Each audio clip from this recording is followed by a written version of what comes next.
بسم اللہ الرحمن الرحیم۔ السلام علیکم ویورز، آپ کو اپنے یوٹیوب چینل مبشر ظہور سپیکس میں خوش آمدید کہتے ہیں۔ دوستو، آپ نے حضرت بہلول دانا کا نام سنا ہوگا۔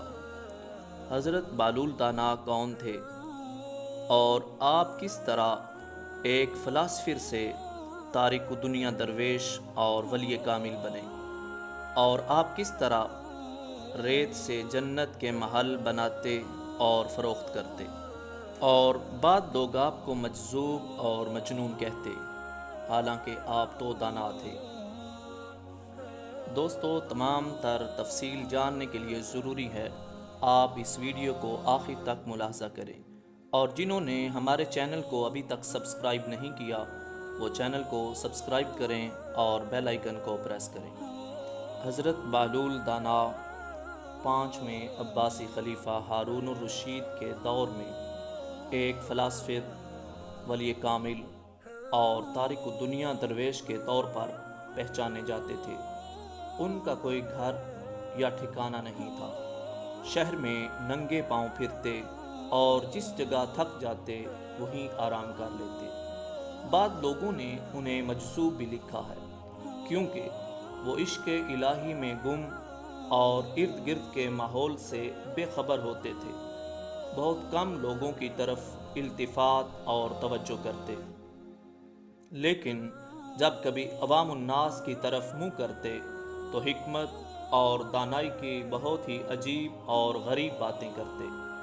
کوفہ میں پیدا ہونے والے حضرت بہلول کا اصل نام وہب بن عمر اور تعلق عرب قبیلے بنو عمان سے تھا۔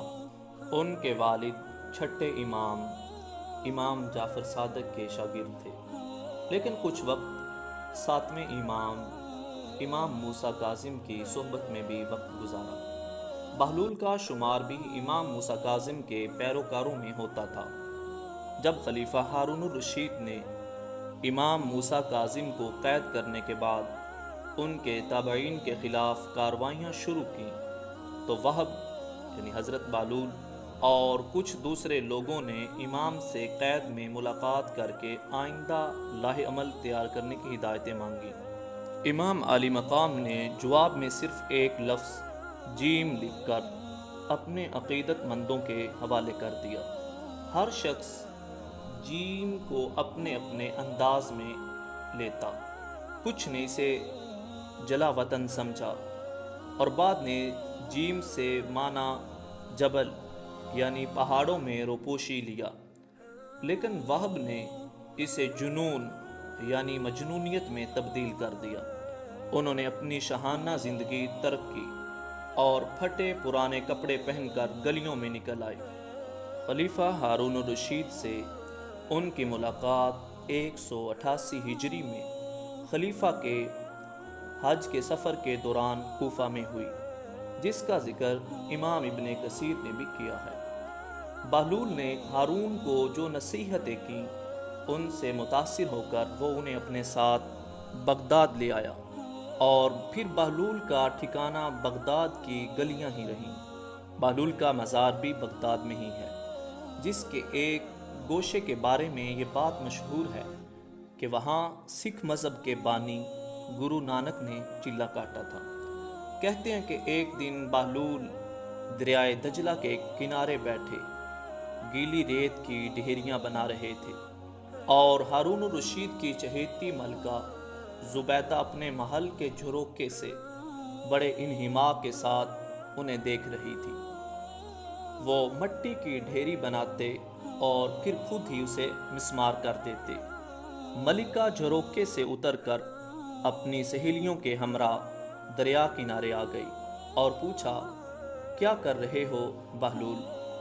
تو حضرت بہلول نے ادائے بے نیازی سے کہا، جنت کے محل بنا رہا ہوں۔ ملکہ نے سوال کیا، اگر کوئی تم سے یہ محل خریدنا چاہے تو فروخت کرو گے؟ تو حضرت بہلول نے کہا، ہاں ہاں، کیوں نہیں، میں محل بناتا بھی ہوں اور فروخت بھی کرتا ہوں۔ ملکہ نے پوچھا، بتاؤ ایک محل کی قیمت کیا ہے؟ بہلول نے بے ساختہ کہا، 3 درہم۔ ملکہ کے حکم پر بہلول کو 3 درہم اسی وقت ادا کر دیے گئے اور حضرت بہلول نے وہ 3 درہم اسی وقت دریا میں پھینک دیے۔ یہ واقعہ ملکہ نے اپنے شوہر خلیفہ ہارون الرشید کو بتایا، جسے خلیفہ نے مذاق میں ٹال دیا کہ کہا کہ تم ملکہ ہو کر 3 درہم کو ضائع کر چکی ہو۔ لیکن رات کو ہارون نے خواب میں جنت کے مناظر دیکھے، جن میں آبشاروں اور مرغزاروں کے علاوہ خوبصورت محلات بھی شامل تھے۔ سرخ یاقوت کے ایک محل پر اس نے زبیدہ کا نام بھی لکھا دیکھا۔ ہارون نے سوچا کہ دیکھوں تو صحیح، کیونکہ یہ میری بیوی کا گھر ہے۔ وہ محل میں داخل ہونے کے لیے جیسے ہی دروازے پر پہنچا، دربان نے اسے روک لیا۔ ہارون الرشید کہنے لگا، اس پر تو میری بیوی کا نام لکھا ہے، اس لیے مجھے اندر جانا ہے۔ دربان نے کہا کہ نہیں، یہاں کا دستور الگ ہے، جس کا نام ہوتا ہے صرف اسی کو اندر جانے کی اجازت ہے، لہٰذا آپ کو داخل ہونے کی اجازت نہیں۔ جب دربان نے ہارون الرشید کو پیچھے ہٹایا تو اس کی آنکھ کھل گئی، لیکن بیدار ہونے پر اس کو خیال آیا کہ اللہ تعالیٰ نے زبیدہ کے حق میں بہلول کی دعا قبول کر لی۔ چنانچہ وہ ساری رات اسی افسوس میں کروٹیں بدلتا رہا۔ اگلی شام وہ بہلول کو تلاش کرتا دریا کنارے پہنچ گیا۔ بہلول ایک جگہ بیٹھے اسی طرح ریت سے مکان بنا رہے تھے۔ ہارون الرشید نے پوچھا، کیا کر رہے ہیں؟ بہلول نے کہا، جنت کے محل بنا رہا ہوں۔ ہارون نے پوچھا، بیچو گے؟ تو بہلول نے کہا، ہاں ہاں، کیوں نہیں، میں بناتا بھی ہوں اور فروخت بھی کرتا ہوں۔ ہارون نے سوال کیا کہ بتاؤ ایک محل کی قیمت کیا ہے؟ تو حضرت بہلول دانا نے جواب دیا، ہارون الرشید، تیری پوری سلطنت ایک محل کی قیمت رکھتی ہے۔ ہارون الرشید نے کہا، اتنی قیمت تو میں نہیں دے سکتا، کل تو آپ 3 درہم کے بدلے جنت کے محل دے رہے تھے اور آج پوری سلطنت مانگ رہے ہیں۔ تو بہلول دانا نے کہا، خلیفہ، کل بن دیکھے معاملہ تھا اور آج تم محل دیکھ کر آئے ہو۔ خلیفہ یہ سن کر مایوسی سے گھٹنوں کے بل بہلول دانا کے سامنے بیٹھ گیا اور کہنے لگا، حضرت، آپ مجھ سے میری ساری سلطنت لے لیں لیکن مجھے ایک محل دے دیں۔ جب بہلول دانا نے خلیفہ کی عاجزی دیکھی تو کہا، میں تمہاری اس سلطنت کا کیا کروں گا؟ اس دنیا کی محبت تو بہت سے گناہوں کی جڑ ہے، جاؤ اپنی سلطنت اپنے پاس رکھو، میں اس محل کو بھی تمہارے لیے 3 درہم میں فروخت کرتا ہوں۔